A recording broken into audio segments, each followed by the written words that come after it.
about electronic banking और उसके advantages and disadvantages. For that I would like to tell you what is electronic banking.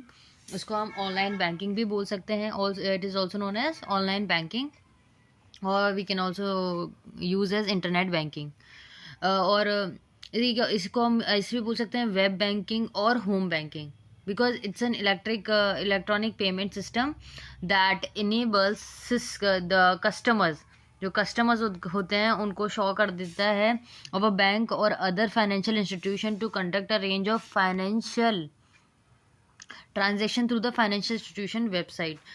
जो भी financial transaction होंगे, जो भी लेन देन हम फिजिकली जाकर अपने बैंक जाकर जो परफॉर्म करते थे, वो हम किसके थ्रू करेंगे? Through internet. With the help of internet हम जो है ऑनलाइन कहीं भी बैठ के कर सकते हैं। That will be considered as electronic banking और ऑनलाइन बैंकिंग और वेब बैंकिंग, और we can say home banking. Home banking इसलिए क्योंकि हम अपने घर बैठ के भी ये सब कर सकते हैं बहुत इजीली। हमें इतनी क्राउड में जाकर खड़े होने की ज़रूरत नहीं है। ठीक है, जो भी ट्रांजैक्शन होंगे, पैसे लेना है, ठीक है, देना है, वो सारे हम अपने घर बैठ के इजीली कर सकते हैं। इसलिए जो है हम इलेक्ट्रॉनिक बैंकिंग इसे बोलते हैं। ठीक है, तो मैं इसकी एक और डेफिनेशन आपको बता दूं कि इलेक्ट्रॉनिक बैंकिंग की, it's use of electronic banking use of computers and telecommunications to enable banking transaction to be done by telephone और computer rather than through human interaction. जिसमें ह्यूमन इंटरेक्शन तो नहीं होगा, ह्यूमन इंटरेक्शन बहुत होगा ही नहीं, सब हम डायरेक्टली थ्रू अपने मोबाइल फ़ोन या कंप्यूटर से कर सकते हैं। फिर इसके एडवांटेजेस की अगर हम बात करें ऑफ इलेक्ट्रॉनिक बैंकिंग, फर्स्ट आ गया ट्रांजैक्शन स्पीड। ट्रांजैक्शन अगर आपका इंटरनेट स्पीड का है तो ऑटोमेटिकली जो ट्रांजैक्शन होंगे वो एकदम स्पीड में हो जाएंगे। Next is convenience, we can do from any where we wanted to. आप ऑफिस हो, घर हो, कहीं भी हो, हम अपने ऑटोमेटिकली हमारे जो है आराम से कर सकते हैं। अलर्ट आ जाते हैं हमारे को, जो भी अगर चेक भी इशू होता है या कुछ भी अदर रिलेटेड इशू होंगे तो हमारे को फ़ोन में ही जो है अलर्ट आ जाएगा। Next is 24/7 service and 365 day facility. आप रात हो, सुबह हो, शाम हो, कभी भी हो, हम उसको जो है एक्सेस कर सकते हैं, और कोई सा भी दिन हो। ठीक है, क्योंकि जैसे मान लीजिए अगर हम बैंकिंग जो ट्रांजैक्शन करना है तो हमारे लिए तो ओपन रहेगा मंडे टू सैटरडे बैंक्स।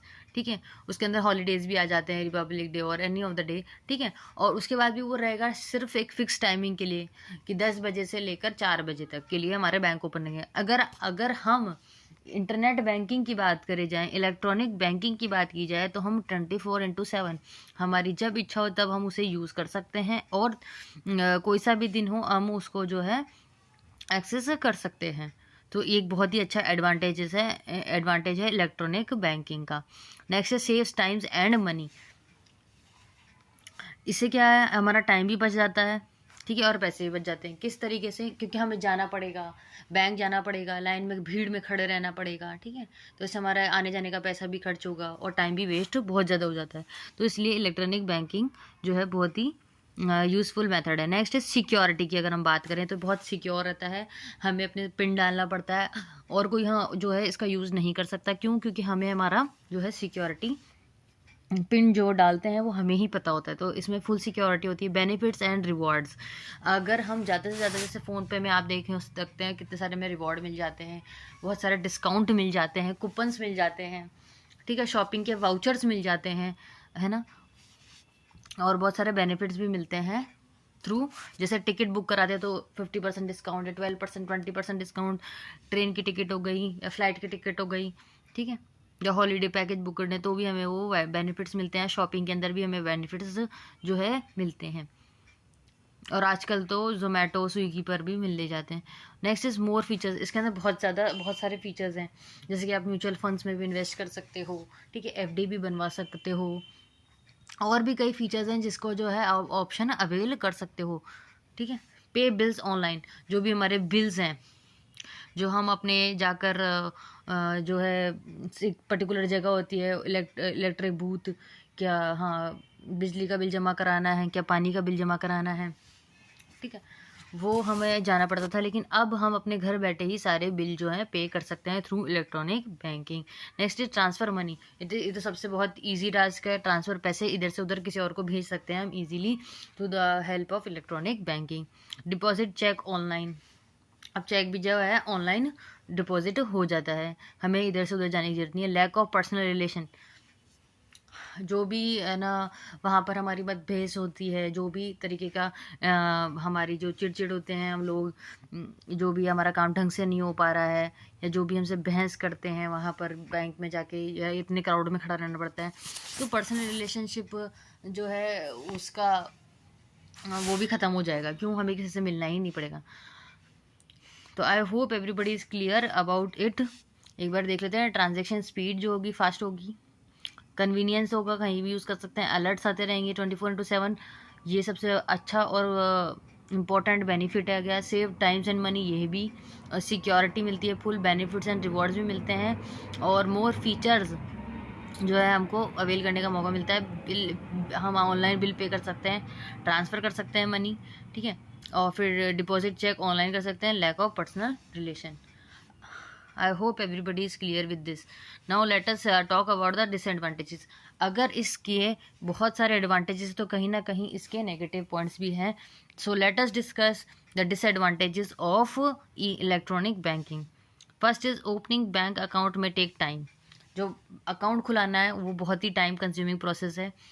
हमको जो आईडी और पासवर्ड मिलते हैं इलेक्ट्रॉनिक बैंकिंग के लिए, इंटरनेट बैंकिंग के लिए, वो भी बहुत मतलब उसमें बहुत जो है टाइम लग जाता है, क्योंकि हमें एक फॉर्म भरना पड़ता है, उसके बाद वो 2-3 दिन वेट कराते हैं, फिर वो आईडी पासवर्ड आते हैं, तो फिर वो जो है आगे का प्रोसेस वो लोग ही करते हैं। तो इट इज़ बस एक बार है कि हमें टाइम तो लगेगा बैंक अकाउंट खोलने में। नेक्स्ट इज़ लीगल इशू, जो भी फॉर्मेलिटीज़ होती हैं वो हमें पूरी करनी पड़ेगी। नेक्स्ट इज़ टेक्निकल इशू आ गया। सपोज़ आप किसी को पेमेंट कर रहे हो और इंटरनेट नहीं चल रहा है, या फिर कोई सर्वर डाउन है, तो इस तरीके के इशू जो है हमारे को प्रॉब्लम क्रिएट कर सकते हैं। लर्निंग डिफ़िकल्टी, समझने में हमें क्या है बहुत परेशानी आ सकती है। इतनी भी नहीं, पर हाँ कहीं ना कहीं हमें जाकर जो है परेशानी आ सकती है, प्रॉब्लम आती है समझने में पहली पहली बार में। फिर लिमिटेशंस और डिपॉजिट। लिमिटेशन और डिपॉजिट का मतलब ये हो गया कि हम एक साथ जो है इतने पैसे यूज़ जो है डिपॉजिट नहीं कर सकते। देयर इज़ अ लिमिट, है ना, ऑफ डिपॉजिट द मनी।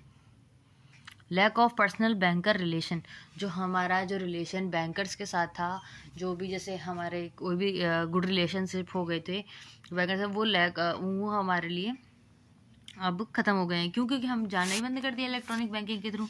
तो इसीलिए lack of personal banker relation. Security and identity theft concern, जो है हमको ये पता है कि ऑनलाइन फ्रॉड बहुत सारे तरीके के हो रहे हैं, और कभी कभी जो है चोरियां भी हो जाती है इंटरनेट बैंकिंग के थ्रू, ठीक है। सो ये भी एक तरीके का बड़ा डिसएडवांटेज है हमारे लिए इलेक्ट्रॉनिक बैंकिंग का। नॉट ऑलवेज फास्टर, जिस तरीके के हम बोल रहे हैं कि स्पीड में होता है, तो हर टाइम फास्टर नहीं होता है, ठीक है। साइट चेंजेस एंड अपग्रेड, इसमें ये भी होता है कि जो है साइट जो है अपने चेंज होती रहती है, अपग्रेड होती रहती है, तो हमारे उसमें क्या थोड़े से चेंजेस आ जाते हैं, जिससे क्या हमें समझने में थोड़ी दिक्कत होती है। और so I hope everybody is clear with this. आज हमारा टॉपिक था इलेक्ट्रॉनिक बैंकिंग और उसके एडवांटेजेस हमने कवर कर लिया, और disadvantages. I hope everybody is clear with this. And or if you have any kind of problem, just comment me.